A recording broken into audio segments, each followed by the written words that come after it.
Bienvenidos, queridos hermanos y amigos, al canal Aprendiendo de Jesús. Es una inmensa alegría tenerlos una vez más en este espacio, donde juntos buscamos crecer en la fe, profundizar en la palabra de Dios y prepararnos para el glorioso encuentro con nuestro Salvador.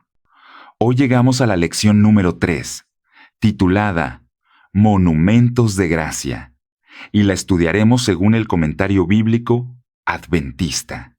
Una poderosa reflexión que nos invita a mirar atrás y recordar las huellas del amor divino que han marcado nuestra historia. Cada enseñanza, cada comentario bíblico y cada palabra inspirada que compartimos aquí tiene un propósito: llevarnos más cerca del corazón de Cristo. Porque cuando recordamos las maravillas que Dios ha hecho en nuestras vidas, nuestra fe se fortalece, nuestra esperanza se renueva y nuestro testimonio se convierte en un monumento viviente de su gracia redentora. Por eso te invitamos a ser parte activa de este ministerio. Apóyanos compartiendo este video, dejando tu comentario, tu me gusta y sobre todo, orando para que este mensaje llegue a muchas más almas sedientas de verdad. Juntos podemos llevar la luz del Evangelio hasta los rincones más lejanos, construyendo monumentos espirituales que glorifiquen al Dios de amor. Así que abre tu corazón, toma tu Biblia y acompáñanos en este estudio transformador, porque en cada palabra, en cada enseñanza y en cada historia, seguimos aprendiendo de Jesús. Josué 3. Josué se levantó de mañana. Josué no podía descansar cuando debía atender un trabajo importante para el Señor. No tenía en cuenta su propia comodidad. Como dirigente debía dar un buen a los funcionarios que tenía bajo su mando. Los negocios del Señor siempre exigen lo mejor que podamos ofrecer. Los que quieren realizar grandes cosas para Dios deben levantarse de mañana. La mañana en cuestión, en este versículo, fue la del día siguiente al regreso de los espías. Reposaron, armaron un campamento provisional. Quizá permanecieron allí durante 3 días a fin de hacer los últimos preparativos para el cruce del Jordán. El arca. Hasta este momento, la columna de nube y fuego había guiado a Israel en su camino. Ahora no se la vería más. En el cruce del Jordán, el arca, que antes había sido llevada en medio del campamento, debía encabezar la marcha. Era el centro de la religión hebrea y símbolo de la presencia de Dios. De este modo el Señor estaba todavía con ellos, aunque ya no en la columna de nube. El arca era el receptáculo de su santa e inmutable ley. Sobre el arca estaba el propiciatorio que recordaba a los israelitas la misericordia, la paciencia, el perdón y la gracia de Dios, quien, al comenzar ellos su vida como nación, les dijo en realidad: que mi carácter, mi justicia y mi misericordia os guíen, que los 10 mandamientos, mi norma de rectitud, os muestren cómo vivir, y que mi gracia os ayude a obedecerlos. Mientras siguiesen estos principios, estarían seguros los levitas sacerdotes. Comúnmente eran los hijos de Coat quienes llevaban el arca. Los rabinos afirman que los sacerdotes llevaron el arca solo en otras 3 ocasiones. Cuando marcharon en torno a Jericó, cuando Sadoc y Abiatar la llevaron de vuelta a Jerusalén, mientras David huía de Absalón, y cuando se la introdujo en el templo de Salomón. Aquí, en el Jordán, los sacerdotes, que representaban a Cristo nuestro mediador y sumo sacerdote, debían encabezar la marcha en pos de ella. Al revés de lo que se hacía habitualmente, el arca debía ir adelante. Una vez antes, Cuando por primera vez partieron del monte Sinaí, había ido delante de ellos por 3 días. Ahora se presentaba otra ocasión especial, a fin de impresionar al pueblo de Israel con el hecho de que era Dios quien los hacía entrar en Canaán y era quien los dirigiría en la conquista. Su presencia debía ir delante de ellos. De la misma manera, ha prometido guiarnos a nosotros, así como Israel siguió el arca, representante de la justicia y la misericordia de Dios. Si nosotros también seguimos la justicia y la misericordia, tendremos el privilegio de avanzar. Al fin de la jornada, encontraremos gloria y honra e inmortalidad, y una bienvenida a la Canaán celestial. No habéis pasado antes por este camino. El arca debía ser claramente visible para todos, ya que la columna de nube no los guiaba más. Si se hubiese permitido que muchos se agolparan en torno de ella, se habría perdido de vista para la gran mayoría. Era una experiencia nueva el ser guiado sin la columna de nube. De vez en cuando la providencia nos guía por caminos extraños a nuevas experiencias. Nosotros también debemos mantener el arca del pacto siempre a la vista, para que podamos seguir donde quiera Dios crea conveniente llevarnos. Distancia. El arca no necesitaba más guardianes que los sacerdotes que la llevaban. La distancia entre el arca y el pueblo hizo posible que muchas personas más observasen la separación de las aguas del Jordán, que si la multitud hubiese estado agolpada cerca de ella. Además, de ese modo se hacían resaltar la reverencia y el respeto por el arca y la ley. Si Israel no hubiese estado dispuesto a seguir los sagrados preceptos del Decálogo, nunca habría entrado en Canaán. Tampoco entraremos nosotros en la Canaán celestial si no somos obedientes mediante la gracia de Dios. Santificaos. Probablemente Josué se refiere aquí al mismo tipo de experiencia que Dios demandó del pueblo en el Sinaí. Debían bañarse, lavarse la ropa y abstenerse de todo lo que pudiera impedirles fijar la atención en el gran milagro que pronto habría de realizarse en favor de ellos. Por supuesto, Dios bendeciría su obra de preparación.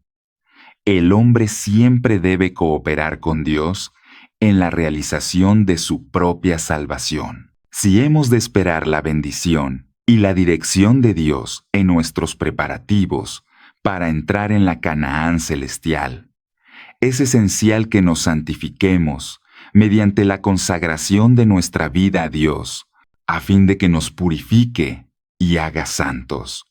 Si esto era necesario para entrar en la Canaán terrenal, ¿cuánto más necesario será para poder entrar en la Canaán celestial? Maravillas. La palabra así traducida proviene de un verbo que significa separar, distinguir. Las maravillas que Dios hacía vez tras vez lo distinguen como el verdadero Dios. Puesto que estas maravillas eran hechas en favor de Israel, apartarían a éste de las otras naciones como objeto especial del favor divino. Pero no habría maravillas, es decir, Dios no podría obrarlas en su favor si no acataban primero la orden de santificarse, engrandecerte. El cruce de Jordán sería para Josué lo que la proclamación de la ley en el Sinaí había sido para Moisés, una corroboración de su autoridad, para que el pueblo oiga, mientras yo hablo contigo, y también para que te crean para siempre. La instalación de estos dos dirigentes se hizo delante del pueblo, porque, en primer lugar, habían sido elegidos por Dios. Muchas veces, los honores mundanales no tienen relación alguna con el carácter de quien los recibe. Pero cuando Dios honra, es porque su propio carácter se manifiesta en la vida de la persona honrada. El borde, literalmente, la extremidad. No meramente la orilla del río Jordán, sino el agua misma. El río se salía de cauce en esta época del año. Los sacerdotes debían entrar en las aguas poco profundas de la orilla, y cuando las aguas hubiesen dejado de correr, debían seguir hasta la mitad del río y permanecer allí hasta que todo Israel hubiese pasado. Las aguas siguieron corriendo hasta el mar muerto, dejando seco todo el lecho desde determinado punto más arriba del arca. Esta distancia, de varios kilómetros, proporcionó amplio espacio para que la multitud pudiese pasar rápidamente con su ganado. Acercaos. El pueblo debe haber estado con gran expectación. Sabía que algo extraño acontecería. Los oficiales ya habían instruido al pueblo que debía seguir al arca, pero nada se había dicho en cuanto a dónde lo guiaría. Josué había mandado avisar en el campamento que debían santificarse, y ahora los llamó para que oyeran las nuevas instrucciones que el Señor le había dado. Informó a los israelitas exactamente lo que había de ocurrir. Al compartir esa información con el pueblo, se unió más estrechamente con él. Esto lo presenta como a un dirigente sabio y capaz, porque un pueblo bien informado puede seguir a su caudillo en forma más inteligente. El Dios viviente, la destacada manifestación del poder divino que estaban a punto de ver, distinguiría a su Dios como el Dios viviente verdadero. Cuando los sacerdotes que llevaban el arca debían manifestar su fe en la palabra de Dios al pisar en el agua, Dios siempre pide a su pueblo no solo que afronte dificultades, sino que avance osadamente con fe, bajo su comando, confiando en que Él abrirá el camino. Dios ha prometido desviar las aguas y allanar todos los obstáculos. Las aguas del Jordán se dividirán. Mejor.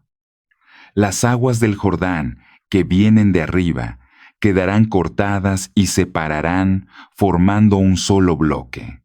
Las aguas debajo de ese lugar siguieron corriendo hacia el mar muerto, dejando seco el lecho del río. Aquí se repitió el milagro del Mar Rojo, la formación de un camino a través de las aguas, como una prueba de que Dios tiene el mismo poder para completar la salvación de su pueblo como lo había tenido para iniciarla. ¿Por qué Israel tuvo que esperar hasta que el Jordán estuviese desbordado para cruzarlo?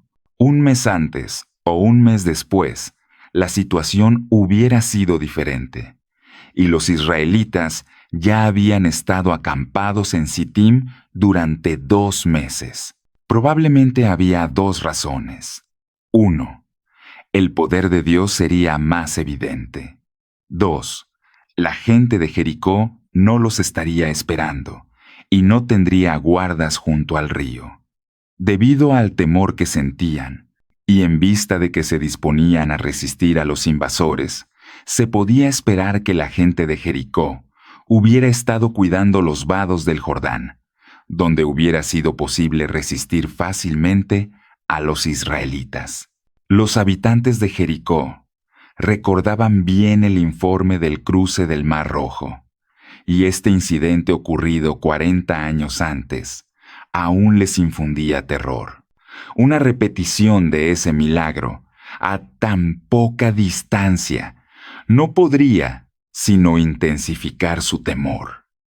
Para Dios, el volumen del agua del Jordán no tenía importancia. El tiempo de la siega. Probablemente se refiere aquí a la cosecha de la cebada y no a la de trigo. Según Ruth L. 22 y 2 Sam. 21. 9. La cebada se cosechaba primero. Según Josué 4:1-9, el cruce del Jordán se realizó el día 10 del primer mes, y en el día 14 los israelitas observaron la Pascua. El día siguiente del día de reposo debían presentar las primicias, que según Josefo consistían en una gavilla de cebada. En el cálido valle del Jordán, la cosecha maduraba precozmente en la primavera, cuando todavía los ríos estaban crecidos por las recientes lluvias invernales y el deshielo de las montañas. Según Éxodo 9, la cebada y el lino maduraban juntos. Rahab tenía en su terrado manojos de lino que se estaban secando. Esto, al confirmar las declaraciones anteriores en cuanto a la cosecha de cebada, señala una vez más que la narración bíblica es fidedigna, hecha por testigos oculares, en dirección de Jericó. Habría sido difícil, si no imposible, que todo el pueblo pasara en un mismo lugar. Quizá emplearon una extensión de varios kilómetros del lecho del Jordán para cruzarlo. Evidentemente, los sacerdotes que llevaban el arca cruzaron frente a Jericó, y la multitud pasó a ambos lados del arca. Los cananeos habrían intentado defender los vados del Jordán, si hubiesen anticipado que lo iban a atravesar los israelitas. Indudablemente, sabían que el campamento de estos estaba al otro lado del Jordán, pero su cruce les resultó una sorpresa total. Josué 4. Jehová habló. Quizá Dios dio estas instrucciones a Josué por medio del sacerdote Eleazar, porque cuando Josué fue investido para este gran cometido, Dios mandó que Eleazar consultase al Señor por él. Josué y los hijos de Israel debían entrar y salir por el dicho de él, del lugar donde están firmes los pies de los sacerdotes. Literalmente, de la estación lugar donde se paran de los pies de los sacerdotes. Las piedras debían tomarse de este lugar, a fin de que el monumento que se levantaría hiciese un impacto más vívido con el recuerdo e hiciese reflexionar en el notable poder de Dios, tan gloriosamente manifestado en favor de ellos. ¿Qué significan estas piedras?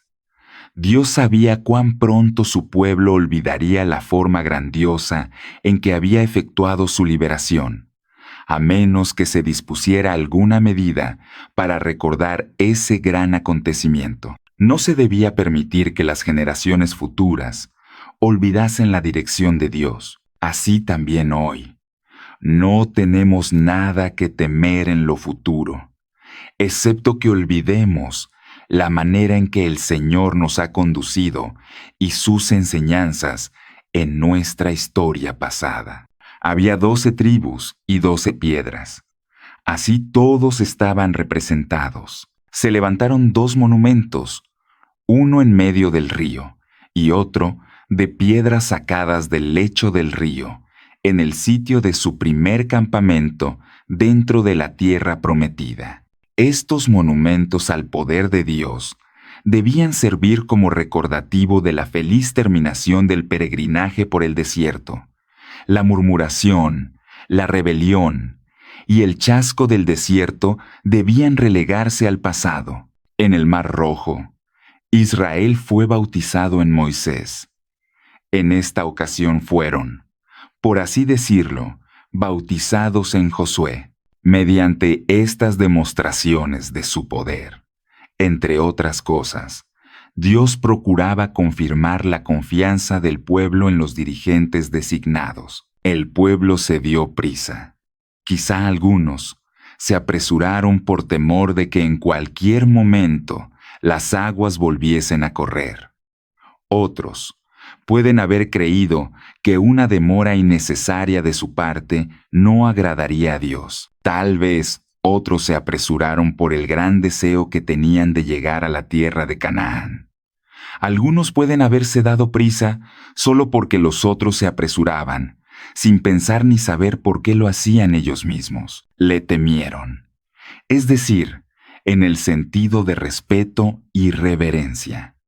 Con esto Josué se granjeó el mismo respeto que se había ganado Moisés con el cruce del Mar Rojo, del testimonio, o ley, es decir, los 10 mandamientos que Moisés había colocado en el arca. Aquí, Dios hace resaltar que la ley es la base del pacto entre Él y su pueblo. Esta es la ley que deseaba llevasen escrita en el corazón. Erigió, literalmente, hizo erguirse. Probablemente estas piedras fueron colocadas sobre un fundamento de piedras o un montón de tierra de buena altura. 12 piedras de un tamaño tal como para ser llevadas sobre el hombro no hubiesen constituido un monumento muy visible, a menos que se las levantara sobre una base tal. Declararéis a vuestros hijos. Dios ordenó que las grandes maravillas, de las cuales Israel había sido testigo en ese día, no se olvidasen pronto. Dios quería que siempre conservasen un vivo recuerdo de sus memorables maravillas, como un medio para asegurarse su lealtad. Hacía exactamente 40 años que habían cruzado el Mar Rojo. Ahora estaban en primavera, y aunque el río estaba crecido y su corriente era fuerte y profunda, Dios detuvo las aguas y cruzaron sin dificultad.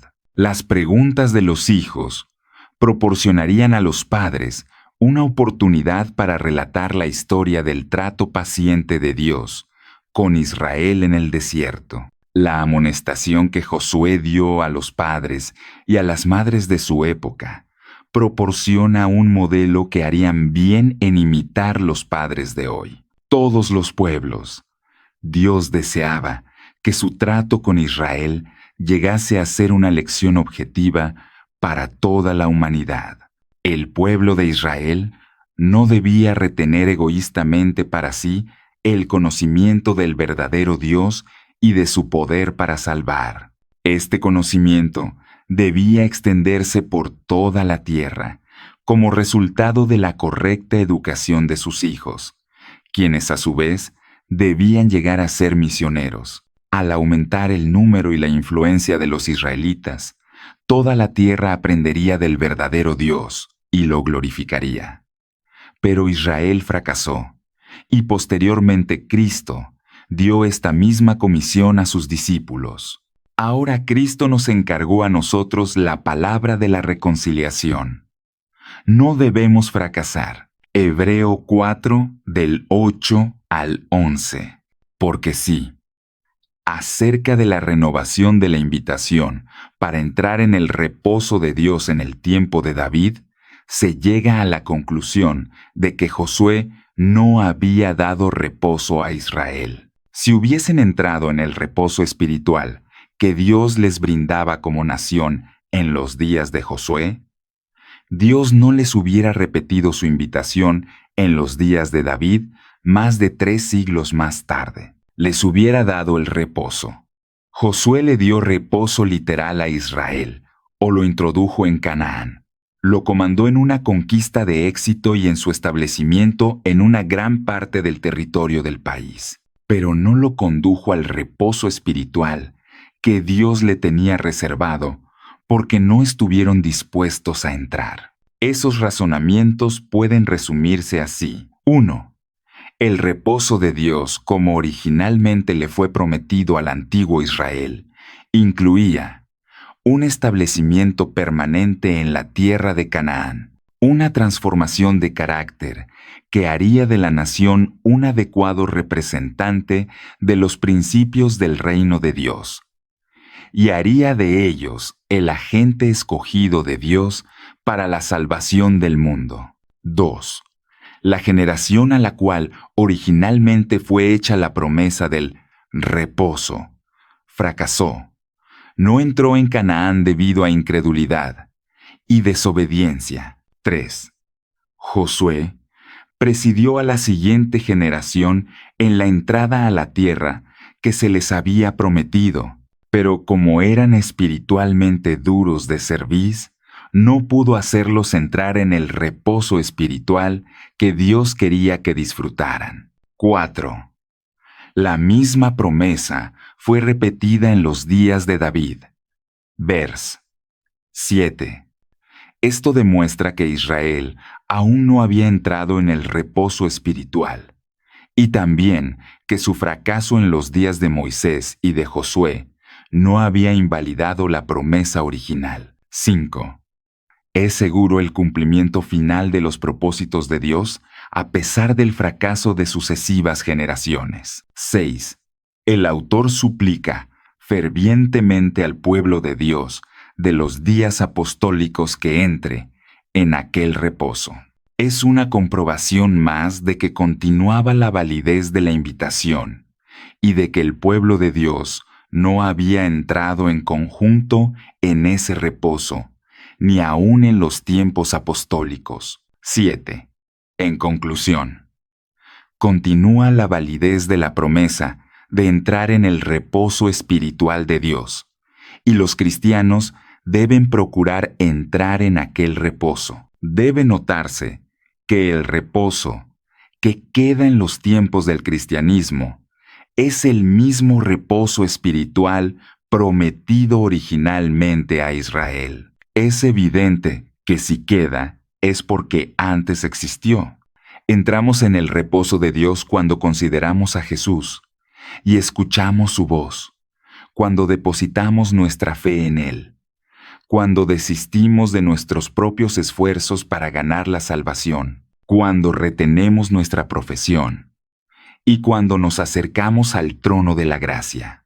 Los que quieran participar de esta experiencia deben librarse de un corazón malo de incredulidad, deben dejar de endurecer su corazón y deben esforzarse por entrar en el reposo de Dios.